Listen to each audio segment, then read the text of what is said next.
हिऱ्याप्रमाणे पैलू पाडतो तो गुरु, जीवनाचा खरा मार्ग दाखवतो तो गुरु, जीवनाचा खरा आनंद शोधायला शिकवतो तो गुरु, ज्यांच्या विना जीवनाला अर्थच नाही तो म्हणजे गुरु. अशा या आपल्या आयुष्यातील सर्व गुरूंविषयी कृतज्ञता व्यक्त करण्याचा, त्यांना वंदन करण्याचा दिवस म्हणजेच गुरुपौर्णिमा. आषाढ पौर्णिमा आपण गुरुपौर्णिमा म्हणून साजरी करतो.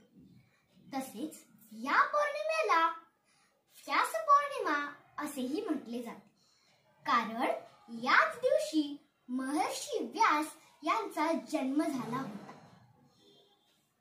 आपल्या आयुष्याला आकार देणारे शिल्पकार म्हणजेच गुरु. गुरुशिवाय आपले आयुष्य अपूर्णच आहे, कारण भूतकाळाचा दुवा व भविष्याचा दिवा, भूतकाळाचा दुवा व भविष्याचा दिवा म्हणजे गुरु. जो लघु नाही तो गुरु, पण जो लघुलाही गुरु करतो तो खरा गुरु. दत्तगुरु, ज्यांना आपण साक्षात सद्गुरु म्हणतो, त्यांनी स्वतः 24 गुरु केले. दत्तगुरु यातून आपल्याला हा संदेश देतात की स्वतःकडे लघुत्व घेतलं की समोरच्यातलं गुरुत्व हे दिसतच. ही गुरु शिष्याची परंपरा आपल्याकडे फार पूर्वीपासून चालत आलेली आहे. वसिष्ठ ऋषी व श्रीराम, सांदीपनी ऋषी व श्रीकृष्ण, द्रोणाचार्य व अर्जुन अशा अनेक गुरु शिष्याच्या जोड्या आजही प्रसिद्ध आहे.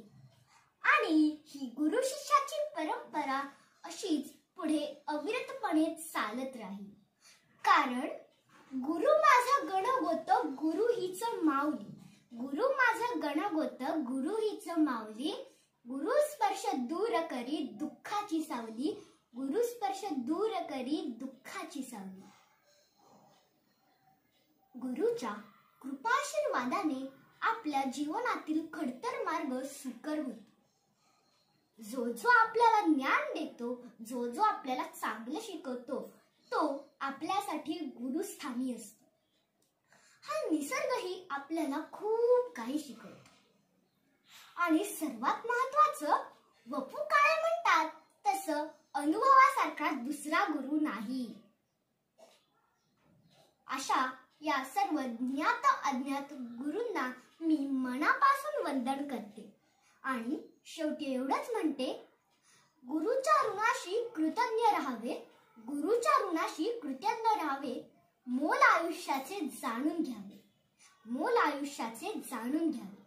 गुरुच्या चरणी स्वर्ग पहावे, चरणी त्यांच्या नतमस्तक व्हावे, चरणी त्यांच्या नतमस्तक व्हावे.